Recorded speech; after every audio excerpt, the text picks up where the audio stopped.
ಹುಮ್ನಾಬಾದ್ನಲ್ಲಿ ಶರಣ ಮರಳು ಶಂಕರ ದೇವರ ಕುರಿತು ವಿಶೇಷ ಉಪನ್ಯಾಸ ಮಂಡಿಸಿದ ಚಿಂತಕ ಪಂಡಿತ್ ಕೆ ಬಾಳೋರೆ. ಹುಮ್ನಾಬಾದ್ನಲ್ಲಿ ಬಸವ ಸೇವಾ ಪ್ರತಿಷ್ಠಾನ ಹಾಗೂ ವಿವಿಧ ಬಸವಪರ ಸಂಘಟನೆಗಳ ಸಂಯುಕ್ತ ಆಶ್ರಯದಲ್ಲಿ ಜರುಗಿದ ಶರಣ ಜೀವನ ದರ್ಶನ ಚಿಂತನಗೋಷ್ಠಿಯಲ್ಲಿ ಚಿಂತಕ ಪಂಡಿತ್ ಕೆ ಬಾಳೋರೆ ಅವರು ಶರಣ ಮರಳು ಶಂಕರ ದೇವರ ಕುರಿತು ವಿಶೇಷ ಉಪನ್ಯಾಸವನ್ನು ಮಂಡಿಸಿದರು. ಈ ಸಂದರ್ಭದಲ್ಲಿ ನಿವೃತ್ತ ಮುಖ್ಯ ಶಿಕ್ಷಕ ಭೀಮಣ್ಣ ದೇವಣಿ ಅವರು ಅಧ್ಯಕ್ಷತೆಯನ್ನು ವಹಿಸಿ ವಚನ ಪಠಣ ಮಾಡಿದರು. ಪ್ರವಚನ ಸಮಿತಿಯ ಅಧ್ಯಕ್ಷ ಮಲ್ಲಿಕಾರ್ಜುನ್ ಸಂಗಮ್ಕರ್, ಕಾರ್ಯದರ್ಶಿ ಶರಣಬಸಪ್ಪ ಪಾರ, ಪ್ರಮುಖರಾದ ಕಂಟೆಪ್ಪ ದಾನ, ಮಲ್ಲಿಕಾರ್ಜುನ್ ಸಂಗಮ್ಕರ್, ಡಾಕ್ಟರ್ ನಾಗೇಂದ್ರ ಕುಮಾರ್ ಧುಮ್ಮನ್ಸೊರೆ, ಮಲ್ಲಿಕಾರ್ಜುನ್ ನೀಲಕಂಠೆ, ಕುಪೇಂದ್ರ ಮುಗುಳಿ, ಕಾಶಿನಾಥ್ ಕೂಡ್ಲಿ, ಅಣ್ಣಾರಾವ್ ಪಾಟೀಲ್, ಶೋಭಾ ಔರಾದೆ, ಜಯಶ್ರೀ ಕಾಳಗಿ, ಉಮೇಶ್ ಹಡಪದ್, ಶಾಂತವೀರ್ ಯಲಾಲ್, ಮಹೇಶ್ ಕುಮಾರ್ ಸೇರಿದಂತೆ ಇನ್ನೂ ಅನೇಕರು ಹಾಜರಿದ್ದರು. ಈ ಸಂದರ್ಭದಲ್ಲಿ ಕುಮಾರನೊಬ್ಬ ಹಾಡಿದ ವಚನ ನೆರೆದ ಸರ್ವರ ಮನಸೂರೆಗೊಳ್ಳುವಲ್ಲಿ ಯಶಸ್ವಿಯಾಯಿತು. ಅಪಾರ ಸಂಖ್ಯೆಯ ಭಕ್ತಾದಿಗಳು ಕಾರ್ಯಕ್ರಮಕ್ಕೆ ಸಾಕ್ಷಿಯಾದರು. ಈ ಸಂದರ್ಭದಲ್ಲಿ ಅನೇಕ ಜನ ವಚನ ಗಾಯನ ಕಾರ್ಯಕ್ರಮವನ್ನು ನಡೆಸಿಕೊಟ್ಟರು.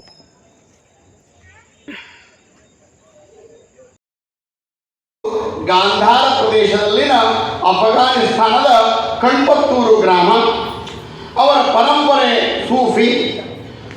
ಸೂಫಿ ಅಂತಂದರೆ ಅವರು ಸದಾ ತೃಪ್ತರಾಗಿದ್ದವರು, ಸದಾ ವಿನಯವಂತರು, ಯೋಗಿಗಳು, ಅನುಭಾವಿಗಳು, ಸಿದ್ಧರು ಅಂತಕ್ಕಂಥದ್ದನ್ನು ಇಲ್ಲಿ ಡಾಕ್ಟರ್ ದಯಾನಂದ ನೂರಿಯವರು ಉಲ್ಲೇಖವನ್ನು ಮಾಡ್ತಾರೆ.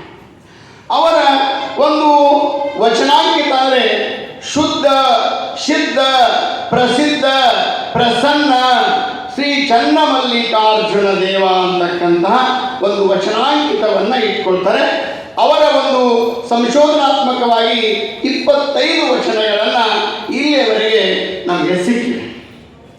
ಇಲ್ಲಿ ಮುಖ್ಯವಾಗಿ ಅವರು ಇಲ್ಲಿ ಕಲ್ಯಾಣಕ್ಕೆ ಬರ್ತಕ್ಕಂತಹ ಪ್ರಸಂಗ ಯಾಕೆ ಬಂತಂದ್ರೆ ಅಲ್ಲಿ ಒಂದು ಘಟನೆ ನಡೀತದೆ. ಈ ನೈಸರ ಗುರುವಿನ ಹತ್ರ ಒಬ್ಬ ಅಲ್ಲಿನ ರಾಜನು ಬಂದು ಅವರಿಗೆ ಕಾಲಿಗೆ ಇರ್ತಾನಂತೆ. ಯಾಕಂದರೆ ಅವನಿಗೆ ಏನಾಗಿದೆ, ಮೊದಲನೇ ಜನ್ಮ ನಾಯಿಯ ಜನ್ಮ ಆಗಿರ್ತದಂತೆ.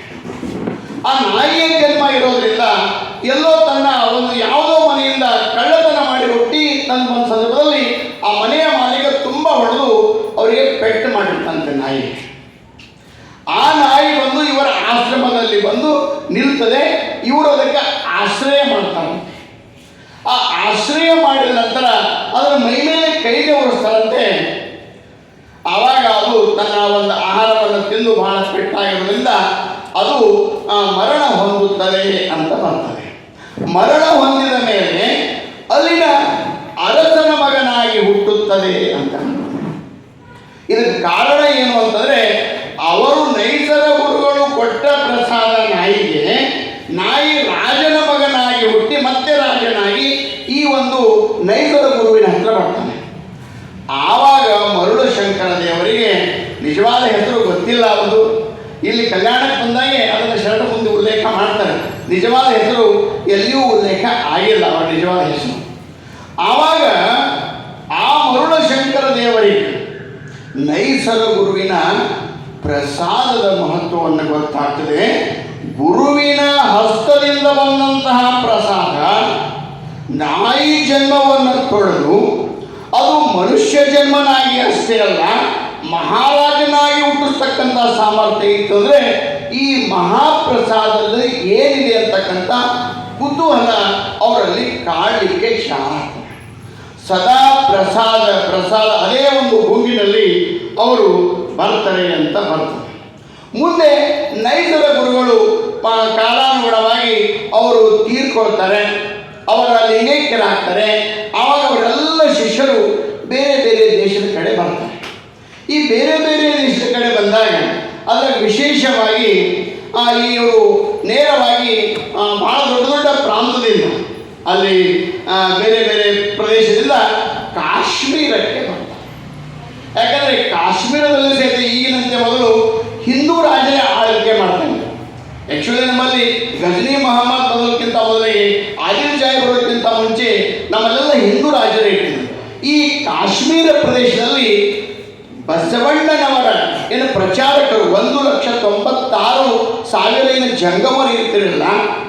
ಆ ಜಂಗಮರು ದೇಶದ ನಾನಾ ಪ್ರದೇಶಗಳಿಗೆ ಹೋಗಿ ಈ ಬಸವಣ್ಣನ ಮಹಿಮೆಯನ್ನು ಕೊಂಡಾಡ್ತಾ ಇದ್ದಾರೆ. ಆವಾಗ ಕಾಶ್ಮೀರದ ಒಂದು ಸರೋವರದ ದಂಡೆಯ ಮೇಲೆ ಬಸವಣ್ಣನವರ ಜಂಗಮರು ಅವರು ಈ ಒಂದು ಬಸವಣ್ಣನವರ ಹಾಡನ್ನು ಹಾಡ್ಕೊತ ಕುಂತಿರ್ತಾರೆ. ಅಲ್ಲಿ ಅಫಘಾನಿಸ್ತಾನದ ಒಂದು ಭಾಷೆ ಅಂತ, ಅದು ದಾರಿ ಅಂತಕ್ಕಂಥ ಭಾಷೆ. ನಮ್ಮ ಭಾಷೆ ಕನ್ನಡ ಭಾಷೆ. ಇದು ಎರಡಕ್ಕೆ ಸ್ವಲ್ಪ ಸಾಮ್ಯ ಇತ್ತು ಅಂತ ಡಾಕ್ಟರ್ ದಯಾನಂದ ನೂಲಿ ಹೇಳ್ತಾರೆ. ಇದರಿಂದ ಮರುಳು ಶಂಕರ ದೇವರು ಕನ್ನಡ ಭಾಷೆಯನ್ನು ಲಘುನೇ ಕಲಿತುಕೊಂಡ್ರು ಅಂತಕ್ಕಂಥದ್ದನ್ನು ಅಲ್ಲಿ ಉಲ್ಲೇಖ ಮಾಡಿದ್ದಾರೆ. ಅಲ್ಲಿ ಕಾಶ್ಮೀರದಲ್ಲಿ ಒಂದು ಹಾಡನ್ನು ಹಾಡುವಾಗಿದೆ. ಶಿವಗುರು ಎಂದು ಬಲ್ಲಾತನೇ ಗುರು, ಶಿವಲಿಂಗವೆಂದು ಬಲ್ಲಾತನೇ ಗುರು, ಶಿವಜಂಗಮವೆಂದು ಬಲ್ಲಾತನೇ ಗುರು, ಶಿವಪ್ರಸಾದವೆಂದು ಬಲ್ಲಾತನೇ ಗುರು, ಶಿವ ಆಚಾರವೆಂದು ಬಲ್ಲಾತನೇ ಗುರು, ಇಂತಿ ಪಂಚವಿದೆವೆ ಪಂಚ ಬ್ರಹ್ಮವೆಂದರಿಯದೆ ಮಹಾ ಗುರು ಸಂಗಡ ಬಸವಣ್ಣನವರು ಎನಗೆಯೂ ಗುರು ನಿನಗೆಯೂ ಗುರು ಜಗವೆಲ್ಲಕ್ಕೆಯೂ ಗುರು ಕಾಣ ಗುಹೇಶ್ವರ ಅಂತ ಬಹಳ ಸುಶ್ರಾವ್ಯವಾಗಿ ಆ ಜಂಗಮರು ಹಾಡುತ್ತಾ ಕುಳಿತಿರ್ತಾರೆ. ಮೊದಲೇ ಶಿವನ ಧ್ಯಾನದಲ್ಲಿರ್ತಕ್ಕಂತಹ ಮರುಳ ಶಂಕರ ದೇವರು ಈ ಪ್ರಸಾದದ ಮಹಿಮೆಯನ್ನು ಅಂತಕ್ಕಂಥ ತಮ್ಮ ಕನವರಿಕೆಯಲ್ಲಿದ್ದಾಗ ಇದು ಆ ಬಸವಣ್ಣನವರ ಒಂದು ಸುಶ್ರಾವ್ಯ ಶಬ್ದವನ್ನು ಅವರ ಕಿವಿಗೆ ಅಪ್ಪಳಿಸ್ತದೆ. ಆವಾಗ ಅವರು ಮತ್ತೊಂದು ಹಾಡು ಅವಾಗ ಕೇಳ್ತಾರೆ, ಇದು ಯಾರ ಹಾಡು, ಇದು ಯಾರ ಸಾಹಿತ್ಯ, ಇದು ಎಂತಹ ಹಾಡು ಅಂದಾಗ ಮತ್ತೊಮ್ಮೆ ಅವ್ರು ಹಾಡಲಿಕ್ಕೆ ಚಾಲು ಮಾಡ್ತಾರೆ ಆ ಜಂಗಮರು. ಕಲ್ಯಾಣವೆಂಬ ಪ್ರಣತೆಯಲ್ಲಿ ಭಕ್ತಿರಸವೆಂಬ ತೈಲವನೆದು, ಆಚಾರವೆಂಬ ಬತ್ತಿಯಲ್ಲಿ ಬಸವಣ್ಣನೆಂಬ ಜ್ಯೋತಿಯ ಮುಟ್ಟಿಸಲು ತೊಡಗಿ ಬೆಳಗುತ್ತಿದ್ದಿತಯ್ಯ ಶಿವನ ಪ್ರಕಾಶ. ಆ ಬೆಳಗಿನೊಳಗೆ ಒಪ್ಪುತ್ತಿದ್ದರಯ್ಯ ಅಸಂಖ್ಯಾತ ಭಕ್ತ ಗಣಗಳು. ಶಿವಭಕ್ತರಿದ್ದ ಕ್ಷೇತ್ರವೇ ಅವಿಮುಕ್ತ ಕ್ಷೇತ್ರ ಎಂಬುದು ಹುಸಿಯೇ ಗುಹೇಶ್ವರ ಲಿಂಗದಲ್ಲಿ ಎನ್ನ ಪರಮಾರಾಧ್ಯ ಸಂಗನ ಬಸವಣ್ಣನ ಕಂಡು ಬದುಕಿದನು ಕಾಣ ಸಿದ್ದರಾಮಯ್ಯ. ನೋಡಿ, ಈ ರೀತಿಯಾಗಿ ಮತ್ತೊಮ್ಮೆ ಸುಶ್ರಾವ್ಯ ಸಂಗೀತವನ್ನು ಹಾಡಲಿಕ್ಕೆ ಚಾಲು ಮಾಡ್ತಾರೆ. ಆವಾಗ ಅಲ್ಲಿ ವ್ಯಾಪಾರಕ್ಕಾಗಿ ಈ ಬಣಜಿಂಗರು ಅಂತಕ್ಕಂಥ ಒಬ್ಬ ವ್ಯಾಪಾರಸ್ಥರು ಹೋಗ್ತಿರ್ತಾರೆ. ಆದರೆ ಕಲ್ಯಾಣಕ್ಕೆ ಹೆಂಗೆ ಬಂದರು ಅಂತ ಹೇಳ್ತಾರೆ. ಅಂದರೆ ಬರುವ ದಾರಿಯಲ್ಲಿ ಆ ಬಣಜಿಗರು, ಈಗ ಸದ್ಯ ನಾವು ಬಹುಶಃ ಬಣಜಿಗರು ಅಂತ ಸಹಿತ ಶಬ್ದ ನಾವು ಕೇಳ್ತೇವೆ, ಲಿಂಗಾಯತ ಬಣಜಿಗರು ಅಂತ. ಬಾಣಂಚಿಗರು ಅಂತಕ್ಕಂಥ ವ್ಯಾಪಾರಸ್ಥರು ಅಲ್ಲಿ ಕಾಶ್ಮೀರದಿಂದ ವ್ಯಾಪಾರಕ್ಕಾಗಿ ಬಸವ ಕಲ್ಯಾಣಕ್ಕೆ ಬರ್ತಿದ್ದಾರೆ. ಆವಾಗ ಅವ್ರು ಹೇಳ್ತಾರೆ, ನಿನಗೆ ಬಸವ ಕಲ್ಯಾಣ ಒಂದು ವೇಳೆ ಹೋಗಬೇಕಾದ್ರೆ ಈ ಬಾಣಂಚಿಗರ ಸಹಾಯದಿಂದ ನಿಮಗೆ ಅವರು ಒಯ್ದು ಮುಟ್ಟಿಸ್ತಾರೆ ಅಂತಂದಾಗ ಆ ಬಾಣಂಚಿಗರು ಸಹಿತ ಬಸವ ಕಲ್ಯಾಣದಲ್ಲಿ ದಾಸೋಹವನ್ನು ಮಾಡ್ತಿದ್ದಾರೆ. ಅಂದರೆ ಅಷ್ಟೊಂದು ಖ್ಯಾತಿಯನ್ನು ಗಳಿಸಿರ್ತಕ್ಕಂಥ ಬಸವಣ್ಣನವರು ಆ ಬಾಣಂಚಿಗರ ಸಹಾಯದಿಂದ ಅವರು ಸುಮಾರು ದಿವಸಗಳ ಪರ್ಯಂತ ಬಂದು ಕಲ್ಯಾಣಕ್ಕೆ ಬರ್ತಾರೆ. ಆದರೆ ಕಲ್ಯಾಣಕ್ಕೆ ಬಂದಾಗ ಅವರಿಗೆ ಪ್ರವೇಶ ಇರುವುದಿಲ್ಲ. ಯಾಕಂದರೆ ಬಸವ ಕಲ್ಯಾಣದಲ್ಲಿ ಮಹಾಮನೆಯಲ್ಲಿ ಪ್ರವೇಶ ಮಾಡಬೇಕಾದ್ರೆ, ಆ ಗ್ರಾಮದಲ್ಲಿ ಪ್ರವೇಶ ಮಾಡಬೇಕಾದ್ರೆ, ಕಲ್ಯಾಣ ನಗರದಲ್ಲಿ ಪ್ರವೇಶ ಮಾಡಬೇಕಾದ್ರೆ ಎಲ್ಲ ಚೆಕಪ್ಗಳು ಇರ್ತವೆ. ನಮ್ಮಲ್ಲಿ ಈಗ RTO ಇರ್ತದಲ್ಲ, RTO ಚೆಕಪ್ ಹೆಂಗೆ ವಾಹನಗಳಿಗೆ ಚೆಕಪ್ ಮಾಡ್ತಾರಲ್ಲ, ಹಾಗೆ ಅಲ್ಲಲ್ಲಿ ಎಲ್ಲರೂ ನಿಂತಿರ್ತಾರೆ. ಆವಾಗ ನಿನಗೆ ವಿಭೂತಿ ಇಲ್ಲ, ನಿನಗೆ ರುದ್ರಾಕ್ಷಿ ಇಲ್ಲ, ನಿನಗೆ ಲಿಂಗವಿಲ್ಲ, ನಿನಗೆ ಪ್ರವೇಶವಿಲ್ಲ. ಆವಾಗ ಮರುಳು ಶಂಕರ ದೇವರು ಬಹಳ ತಪ್ಪಿಬ್ಬ ಆಗ್ತಾರೆ. ಆವಾಗ ಅಲ್ಲಿ ಯಾರಿಗೆ ಭೇಟಿ ಆಗಬೇಕಂದಾಗ ಶಾಂತಯ್ಯ ಗುರುಗಳು, ಕೋಲ ಶಾಂತಯ್ಯನವರಿಗೆ ಮೊಟ್ಟ ಮೊದಲು ಭೇಟಿ ಆಗಬೇಕು. ಇಲ್ಲಿನ ನಿಯಮಗಳನ್ನು ಹೇಳ್ತಾರೆ. ಇಲ್ಲಿ ನಿಯಮಗಳನ್ನು ನೀವು ಪಾಲಿಸಿದ್ದೇ ಆದರೆ ನಿಮಗೆ ಈ ಕಲ್ಯಾಣ ಮಹಾಮನೆಯಲ್ಲಿ ಪ್ರವೇಶ ಆಗ್ತದೆ ಅಂತಕ್ಕಂಥ ಉಲ್ಲೇಖ ಬರ್ತದೆ. ಇನ್ನೂ ಕೆಲವೊಬ್ಬರು ಸಂಶೋಧಕರು ನೇರವಾಗಿ ಅವರಿಗೆ ಬಸವಣ್ಣನವರ ಪರಿಚಯನೇ ಆಗಿಲ್ಲ, ನೇರವಾಗಿ ಬಂದು ಅವರು ಈ ಒಂದು ಪತ್ರಾವಳಿಯನ್ನು ಇರ್ತಕ್ಕಂಥ ಕೆಲಸ ಮಾಡಿದರು. 12 ವರ್ಷಗಳ ನಂತರ ಅವರಿಗೆ ದರ್ಶನವಾಯಿತು ಅಂತ ಹೇಳ್ತಾರೆ. ಆದರೆ ಡಾಕ್ಟರ್ ನೂಲಿಯವರು ತಮ್ಮ ಒಂದು ಸಂಶೋಧನಾತ್ಮಕ ಗ್ರಂಥದಲ್ಲಿ ಬರೆದಾಗ ಅವರು ಮೊಟ್ಟ ಮೊದಲು ಈ ಮರುಳ ಶಂಕರ ದೇವರು ಭೇಟಿಯಾಗ್ತಾರೆ. ಆಹಾರ ಮಂತ್ರಿ, ರಕ್ಷಾ ಮಂತ್ರಿ ಎಲ್ಲ, ಸೆಕ್ಯೂರಿಟಿ ಎಲ್ಲ ತುಂಬಾ ಚೆನ್ನಾಗಿ ಸುವರ್ಣ ಕಾಲ 12ನೇ ಶತಮಾನದ ಅಂತಹ ಕಾಲದಲ್ಲಿ ಇವರು ಏನ್ ಮಾಡ್ತಾರೆ, ಶಾಂತಯ್ಯ ಕೋಲ ಶಾಂತಯ್ಯ ಅವರಿಗೆ ಭೇಟಿ ಮಾಡಿ ಆವಾಗ ಅಲ್ಲಿ ಕೋಲ ಶಾಂತಯ್ಯನವರು ಅಲ್ಲಿ ಎಲ್ಲರೂ ವಚನ ಬರ್ತಿದ್ರಲ್ಲಿ. ಅಡುಗೆ ಮಾಡುವವರು ವಚನ ಬರ್ತಿದ್ರು, ಅಕ್ಕಿ ಆಯುವವರು ವಚನ ಬರ್ತಿದ್ರು, ಕೇರವರು ವಚನ ಬರ್ತಿದ್ರು, ಹಾಡವರು ವಚನ ಬರ್ತಿದ್ರು, ಡೋಹಾರ ಕಕ್ಕಯ್ಯ ವಚನ ಬರ್ತಿದ್ರು, ಚರ್ಮ ಹದ ಮಾಡುವವರು ವಚನ ಬರ್ತಿದ್ರು. ಇದನ್ನೆಲ್ಲ ನೋಡಿ ಮರುಳ ಶಂಕರ ದೇವರಿಗೆ ಹುಚ್ಚಿದಂಗ, ಇದು ಎಂಥ ಸಾಮ್ರಾಜ್ಯದಲ್ಲಿ ನಾನು ಬಂದೆ, ಇದು ಏನು ಆಶ್ಚರ್ಯ. ಇಲ್ಲಿ ಒಬ್ಬೊಬ್ಬರು ಶರಣರು, ಒಬ್ಬೊಬ್ಬ ಮಹಾನ್ ವ್ಯಕ್ತಿಗಳಂದ, ಯಾಕಂದ್ರೆ ಮೊದಲೇ ಗುರುವಿನ ಮರುಳ ಶಂಕರ ದೇವರು ಇದೆಲ್ಲವೂ ಕಂಡು ಬಹಳ ಆಗಿರ್ತಕ್ಕಂಥ ಈ ಲೋಕವನ್ನು ಕಂಡು ಅವರು ಬೆರಗಾಗ್ತಾರೆ. ಆವಾಗ ಕೋಲಶಾಂತಯ್ಯನವರು ಇಲ್ಲಿನ ಪ್ರಸಾದ, ಮೊದಲು ಭೋಜನ ಅಂತ ಕರಿತೀವಿ, ಆದರೆ ಇಲ್ಲಿ ಪ್ರಸಾದ ಅಂತಕ್ಕಂಥ ಶಬ್ದವನ್ನು ಮೊಟ್ಟ ಮೊದಲು ಪ್ರಯೋಗ ಮಾಡ್ತಾರೆ. ಆವಾಗ ಬಸವಣ್ಣನವರ ಬಗ್ಗೆ ಒಂದು ವಚನವನ್ನು ಹಾಕ್ತಾರೆ. ಬೋ ಎಂಬಲ್ಲಿ ಎನ್ನ ಭಾವ ಹರಿಯಿತು, ಸ ಎಂಬಲ್ಲಿ ಸರ್ವಜ್ಞಾನಿಯಾದೆನು, ಓ ಎಂಬಲ್ಲಿ ವಚಿಸುವಳೆ ಚೈತನ್ಯಾತ್ಮಕನಾದೆನು, ಇಂತಿ ಬಸವಾಕ್ಷರ ತ್ರಯವೆನ್ನ ಸರ್ವಾಂಗದಲ್ಲಿ ತೊಳಗಿ ಬೆಳಗುವ ಭೇದವನ್ನಿರಿದು ಆನು ನೀನು ಬಸವ ಬಸವ ಬಸವ ಎನ್ನುತ್ತಿದ್ದನಯ್ಯ ಗುಹೇಶ್ವರ ಅಂತಕ್ಕಂತಹ ವಚನವನ್ನ ಕೋಲ ಶಾಂತ ಹೇಳ್ತಾರೆ. ಇಲ್ಲಿ ಬಸವಣ್ಣ ಅಂತಕ್ಕಂಥ ಮಹಾಮೂರ್ತಿ ಅವರು ಈ ಒಂದು ಪ್ರದೇಶದ ಸಂಪೂರ್ಣವಾಗಿರ್ತಕ್ಕಂಥ ರೂವಾರಿಗಳು ಅಂತ ಹೇಳ್ತಾರೆ. ಆಮೇಲೆ ಅಲ್ಲಿ ಅವರು ಕಲ್ಯಾಣದ ಪರಿಚಯವನ್ನ ಮಾಡಿಕೊಡ್ತಾರೆ. ಅಂದರೆ ಇದು ಬಸವ ಕಲ್ಯಾಣ. ಇಲ್ಲಿ 770 ಅಮರಗಣಗಳಿರ್ತಾರೆ, 63 ಪುರಾತನರು ಇರ್ತಾರೆ, 1,96,000 ಜಂಗಮರು ಇರ್ತಾರೆ, 330 ವಚನಕಾರರು ಇರ್ತಾರೆ, 63 ಶರಣೆಯರು ಇರ್ತಾರೆ ಅಂತ ಹೇಳಿ ಕೋಲ ಶಾಂತಯ್ಯನವರು ಅವರಿಗೆಲ್ಲ ಪರಿಚಯವನ್ನ ಮಾಡ್ತಾರೆ. ಆ ಪರಿಚಯವನ್ನ ಮಾಡಿದ ಮೇಲೆ ಅವ್ರು ಹೇಳ್ತಾರೆ, ಒಂದು ವಚನವನ್ನ ಅಲ್ಲಿ ಹೇಳ್ತಾರೆ, ನಾರಿಗೆ ಹೋಗಬಹುದು. ಆವಾಗ ತಟಸ್ಥವಾಗಿ ನಿಲ್ಲಿಸ್ತಾರೆ ಮರುಳ ಶಂಕರ ದೇವರಿಗೆ. ಕಲ್ಯಾಣದ ನಾರಿಗೆ ಹೋಗಬಹುದು, ಹೋಗಬಾರದು, ಅಸಾಧ್ಯವಯ್ಯ. ಆಸೆ ಆಮೀಷ ಅಳಿದವಂಗಲ್ಲದೆ ಕಲ್ಯಾಣದತ್ತಲೀಡಬಾರದು. ಒಳ ಹೊರಗು ಶುದ್ಧನಾದವಂಗಲ್ಲದೆ ಕಲ್ಯಾಣ ಹೋಗಬಾರದು. ನೀನಾನೆಂಬುದ ಹರಿದಂಗಲ್ಲದೆ ಕಲ್ಯಾಣದ ಒಳಗು ತಿಳಿಯಬಾರದು. ಕಲ್ಯಾಣ ಚನ್ನಮಲ್ಲಿಕಾರ್ಜುನಗೊಲಿದು ಉಭಯ ಅಳಿಯನಾಗಿ ಕಲ್ಯಾಣವ ಕಂಡು ನಮೋ ನಮೋ ಎನ್ನುತ್ತಿರುತ್ತೇನೋ ಅಂತಕ್ಕಂಥ ಅಕ್ಕ ಮಹಾದೇವಿಯವರ ವಚನವನ್ನ ತುಂಬ ಸ್ವಾರಸ್ಯವಾಗಿ ತಿಳಿಸ್ತಾರೆ. ಇದು ಕಲ್ಯಾಣ. ಇಲ್ಲಿ ನಾನು ಅಹಂಕಾರಿ ಅಷ್ಟೇ ಅಲ್ಲ, ಒಳಗೂ ಮತ್ತು ಹೊರಗೂ ಶುದ್ಧವಾಗಿಲ್ಲದೆ ಕಲ್ಯಾಣಕ್ಕೆ ಪ್ರವೇಶ ಇಲ್ಲ ಅಂತಕ್ಕಂಥ ಮಾತನ್ನ ಬಹಳ ಸುಂದರವಾಗಿ ಹೇಳ್ತಾರೆ. ಇವೆಲ್ಲವುಗಳು ಅವರಿಗೆ ಬಹಳ ಅದ್ಭುತವಾಗಿ ಕಾಣಿಸ್ತವೆ.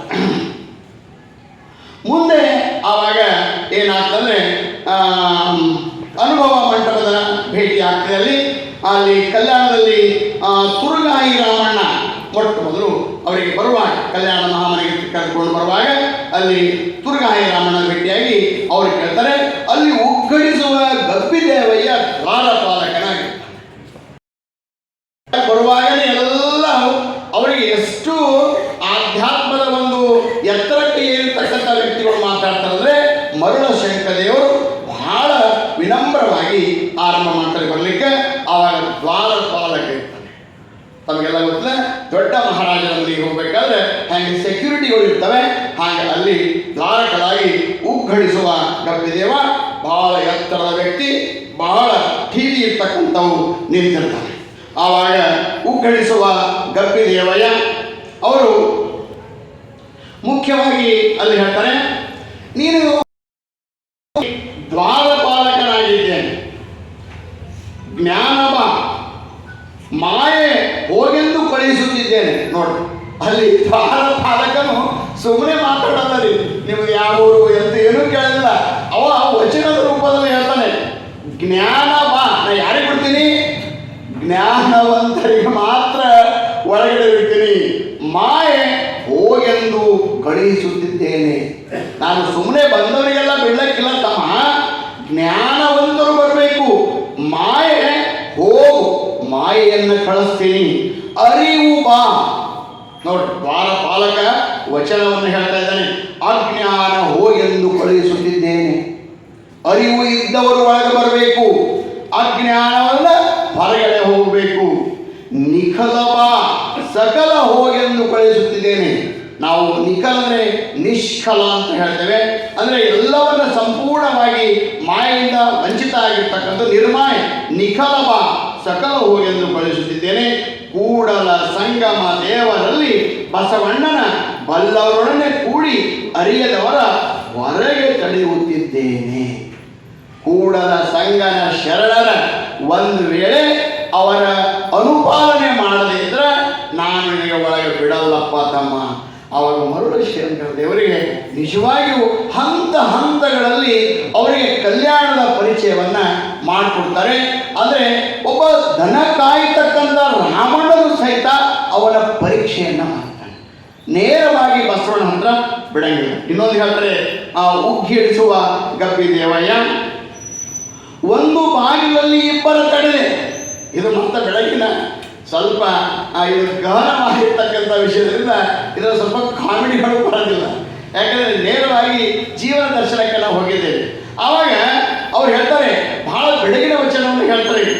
ಒಂದು ಬಾಗಿಲಲ್ಲಿ ಇಬ್ಬರ ತಡೆದೆ. ಒಂಥರ ನಾನು ಒಬ್ಬನೇ ಇದ್ದೀನಿ, ಇಬ್ಬರ ತಡೆದೆ. ಎರಡು ಬಾಗಿಲಲ್ಲಿ ಮೂವರ ತಡೆದೆ. ಬಹಳ ಗಾಂಭೀರ್ಯವಾದಂಥ ಬೆಳಗಿನ ವಚನಗಳು ಹೇಳ್ತಾರೆ. ಆರು ಬಾಗಿಲಲ್ಲಿ ಒಬ್ಬರ ತಡಿವೆ. ಆರು ಬಾಗಿಲ ಅವ ಅದರ ಒಬ್ಬನೇ ನಿಂದಿರ್ಬೇಕು, ಒಬ್ಬರಿಗೆ ನಿಲ್ಲಿಸ್ತೀನಿ. 9 ಬಾಗಿಲಲ್ಲಿ ನಿಂದು ನೋಡಲಾಗಿ ಕೂಡಲ ಸಂಗಮ ದೇವರಲ್ಲಿ ಬಸವಣ್ಣ ಸಾಕ್ಷಿಯಾಗಿ ಎತ್ತ ಹೋದರೆಂದರಿಯ. ಅವ್ರು ಹೇಳ್ತಾರೆ, ಇದರ ಅರ್ಥವನ್ನು ಹೇಳ್ತಾರೆ. ಒಂದು ಬಾಗಿಲಲ್ಲಿ ಅಂದರೆ ಆತ್ಮ ಮತ್ತು ದೇಹ ಬಂದಾಗ ಇಬ್ಬರನ್ನು ನಿಲ್ಲಿಸಿ.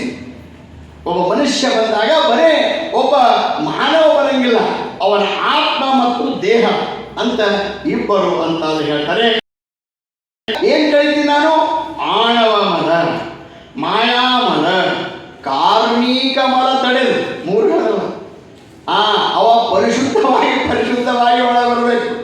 ಅದು ಹೆಂಗ ಈ ಅಕ್ಕ ಸಾಲಿಗೆ ಬಂಗಾರವನ್ನು ಮಾಡಕ್ಕೆ ಎಷ್ಟು ಬಡಿತಾರಲ್ಲ, ಹಂಗೆ ಆ ಮರುಳು ಶಂಕರ ದೇವರಿಗೆ ಬಡಿದು ಅವರಿಗೆ ಅಲ್ಲಿ ಒಂದು ಜ್ಞಾನವನ್ನು ಕೊಡ್ತಕ್ಕಂಥ ಅನೇಕ ವಚನಕಾರರು ಹೇಳ್ತಾರೆ.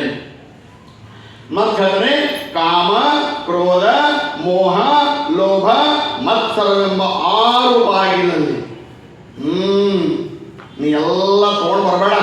ಆಣವ ಮಲ, ಮಾಯಾಮಲ, ಕಾರ್ಮಿಕ ಮಲ ಅಲ್ಲೇ ಬಿಡಬೇಕು.